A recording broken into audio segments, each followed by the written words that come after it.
இயேசு செய்த 9ஆம் அற்புதம் சூம்பின கையுடைய மனுஷனை சொஸ்தமாக்கியது. Praise be to God. கர்த்தருக்கு ஸ்தோத்திரம். மார்க் 3ஆம் அதிகாரத்தில் நாம் வாசிக்கிறோம், இயேசு ஓய்வு நாளில் ஜெபாலயத்துக்கு போனார்.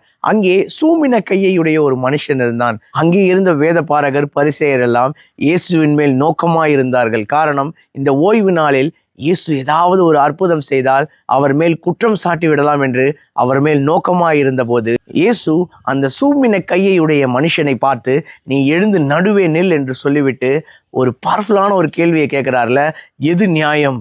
ஓய்வு நாளில் நன்மை செய்வதோ இல்ல தீமை செய்வதோ, ஜீவனை காப்பதோ அதை அழிப்பதோ, எது நியாயம் என்று கேட்டபோது அவர்கள் பேசாமல் இருந்தார்கள். இயேசு அவர்களுடைய இருதய கடினத்தின் நிமித்தம் விசனப்பட்டு கோபத்துடனே அந்த சூம்பின கையுடைய மனுஷனை பார்த்து, உன் கையை நீட்டு என்றார். உடனே அந்த மனுஷனும் கையை நீட்டிய போது அவன் கை மறு கையை போல சொஸ்தமாயிற்று என்று நாம் வேதத்தில் வாசிக்கிறோம்ல. இங்கே இயேசு ஓய்வு நாள் சடங்காச்சாரங்கள், அந்த நியாயப்பிரமாண முறைமைகள், அதை எல்லாவற்றையும் பார்க்கிலும் தேவன் கிருபையுள்ளவர், அவர் இரக்கம் மிகுந்த தேவன் என்பதை காட்டுகிறார்.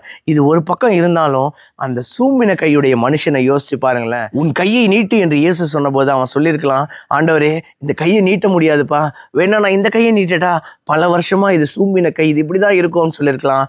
ஆனால் அவனுக்கு தேவன் பேரில் இருந்த விசுவாசம், உடனே கீழ்ப்படிந்தான்ல, அவனுடைய கீழ்ப்படிதல் அவனுக்கு சுகத்தை தந்தது. அன்றைக்கு நோவா தேவன் சொன்ன காரியங்களை எல்லாம் அப்படியே செய்து முடித்தான் என்று ஆதியாகமம் 6ஆம் அதிகாரம் கடைசி வசனத்தில் வாசிக்கிறோம்ல. நோவா தேவனுக்கு கீழ்ப்படிந்தது நிமித்தம் அவன் குடும்பத்தார் எல்லாரும் பெரிய அழிவிலிருந்து காக்கப்பட்டார்கள்ல.